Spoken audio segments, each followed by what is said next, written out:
Step 1, para makapag-start ka ng copy trading with FCAT sa ating Vantage Broker.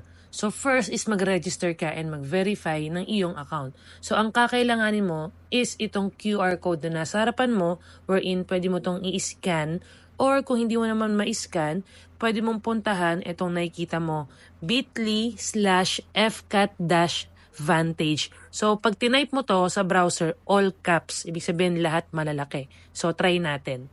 Dito ako ngayon sa browser and ito, itatype ko yung bit.ly/fcat-vantage.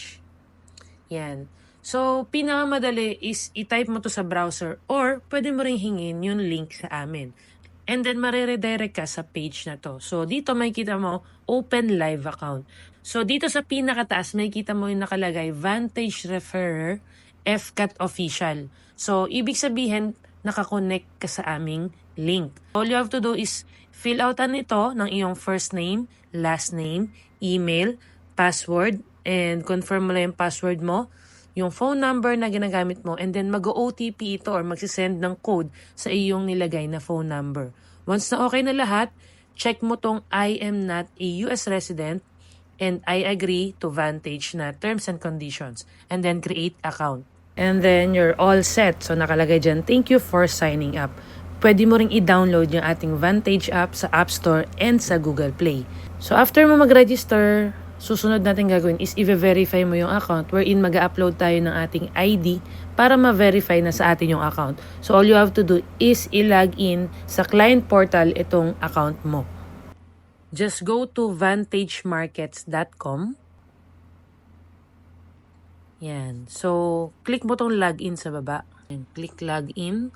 Yan. So, ilagay mo lang yung email and password na ginamit mo for registration para ma-login mo yung iyong client portal. So, after mo i-click yung login, magpapadala to ng code sa email mo. Then, sa phone number mo, send OTP. Submit. And then here, fill out mo na yung mga personal details na kailangan mo. So, ayan, nakalagay, your personal details verification is successful kasi na-verify mo na yung iyong email and yung iyong phone number.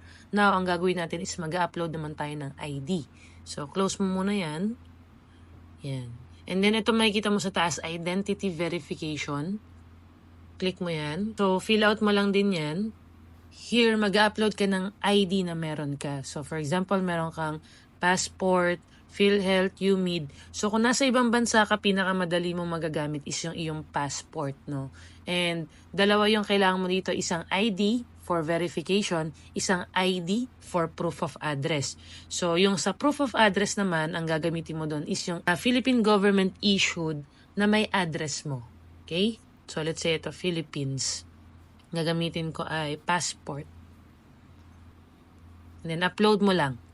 So, once na-upload mo na yung iyong ID, next mo naman is yung proof of residence or proof of address. So, ganun lang din, i-upload mo lang. And then, wait for verification. Once okay na yung verification sa iyong proof of address, ayan, mag-notify your profile has been verified. So, punta ka na sa ating next step, which is to fund your account.